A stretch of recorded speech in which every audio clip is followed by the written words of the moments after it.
Operation सिंदूर म्हणजे आमच्या महिलांचं कुंकू पुसण्याचं ज्यांनी काम केलं तर त्यांच्या महिलांचं कुंकू पुसून त्यांना नेस्तनाबूत करण्याचा भारत जिंदाबाद यात्रा काढण्याचा निर्णय पक्षाचे राष्ट्रीय अध्यक्ष रामदासजी आठवले यांनी घेतला आहे।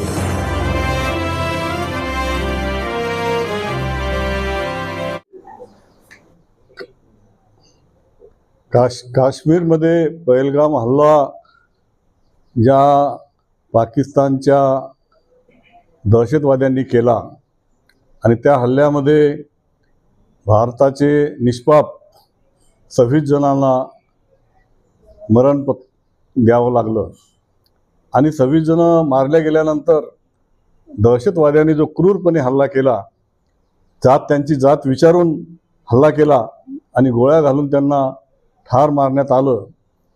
त्याला उत्तर म्हणून सगळ्या देशातील लोकांनी, देशातील जनतेने या हल्ल्याचा बदला घ्यावा, त्यांना सडेतोड उत्तर द्यावं अशी भावना पूर्ण देशामध्ये निर्माण झाली होती। आणि त्यानुसार देशाचे पंतप्रधान नरेंद्र मोदी, त्याचप्रमाणे संरक्षण मंत्री राजनाथ सिंग, गृहमंत्री अमित शहा आणि सर्व मंत्रिमंडळाने निर्णय घेऊन दहशतवाद्यांना धडा शिकवण्यासाठी ऑपरेशन सिंदूर राबवण्यात आलं। आणि ऑपरेशन सिंदूर म्हणजे आमच्या महिलांचं कुंकू पुसण्याचं ज्यांनी काम केलं तर त्यांच्या महिलांचं कुंकू पुसून त्यांना नेस्तनाबूत करण्याचा निर्णय सरकारने घेतला आणि भारतीय सैन्याच्या तिन्ही पथकांनी त्याला सडेतोड उत्तर देऊन दहशतवाद्याचे पाकिस्तानमधील जवळपास 9 अड्डे हे उद्ध्वस्त केले आणि त्यांना जवळपास 150 ते 200 लोकांना त्या ठिकाणी मरण पत्करावं लागलं। म्हणून सडेतोड उत्तर दिलं भारतीय सैन्याने। म्हणून भारतीय सैन्याच्या सन्मानार्थ रिपब्लिकन पार्टी ऑफ इंडियाच्या वतीने महाराष्ट्रामध्ये आणि देशामध्ये 22 मे पासून तर 5 जून पर्यंत भारत जिंदाबाद यात्रा काढण्याचा निर्णय पक्षाचे राष्ट्रीय अध्यक्ष रामदासजी आठवले यांनी घेतला आहे। आणि म्हणून महाराष्ट्रामध्ये देखील 22 ते 5 जून पर्यंत सर्व जिल्ह्याच्या ठिकाणी भारत जिंदाबाद यात्रा काढण्याचा संकल्प आम्ही केलेला आहे। प्रदेश अध्यक्ष असेल, मी असेल, त्यांनी सर्व रिपब्लिकन पार्टी ऑफ इंडियाची राज्य कार्यकारिणी असेल यांनी निर्णय घेऊन हा निर्णय जाहीर केलेला आहे।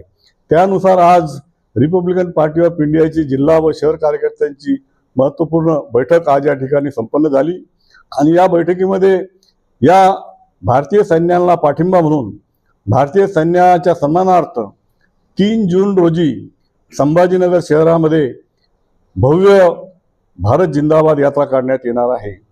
ही भारत जिंदाबाद यात्रा क्रांती चौक पासून सकाळी 12:30 वाजता सुरुवात होईल आणि औरंगपुरा येथील महात्मा ज्योतिबा फुले, सावित्रीबाई फुले यांच्या पुतळ्याजवळ या जिंदाबाद यात्रेचा समारोप करण्यात येईल। सर्व कार्यकर्ते हातात तिरंगे ध्वज, निळे ध्वज घेऊन भारतीय सैन्याचा विजय असो, भारतीय सैन्याचा विजय असो अशा घोषणा देत या यात्रेमध्ये सहभागी होतील। आणि बाबासाहेब आंबेडकरांनी दिलेली जी घटना आहे, ही घटनेच्या माध्यमातून हा देश कसा सुरक्षित राहील, या देशाच्या सुरक्षेसाठी आणि देशाच्या सन्मानासाठी, भारतीय सन्मानासाठी आम्ही देखील तयार आहोत। आमचा तुम्हाला सैन्याला पाठिंबा आहे। सैन्य जर त्या सीमेवर लढले तर आमचा देश सुरक्षित आहे। हे सर्व करण्यासाठीच RPIच्या वतीने भारत जिंदाबाद यात्रा काढण्याचा संकल्प आम्ही केलेला आहे। जंग के अंदर, जंग के दौरान सोशल पोजिशन ने जो लीड किया था, उसके लिए एक आपत्तिजनक एकदम घटिया और गंदा बयान जो बीजेपी नेता का आया था, उस बयान को आपकी पार्टी और रामदास आठवले साहब किस तरीके से देखते हैं? नहीं, उस बयान जो है तो उस बयान को RPI का पाठिंबा नहीं है। इस तरीके का बयान मंत्री ने देना नहीं चाहिए और निश्चित रूप से उस मंत्री पर कार्रवाई नरेंद्र मोदी करेंगे, ऐसा विश्वास हमें है। Thank you.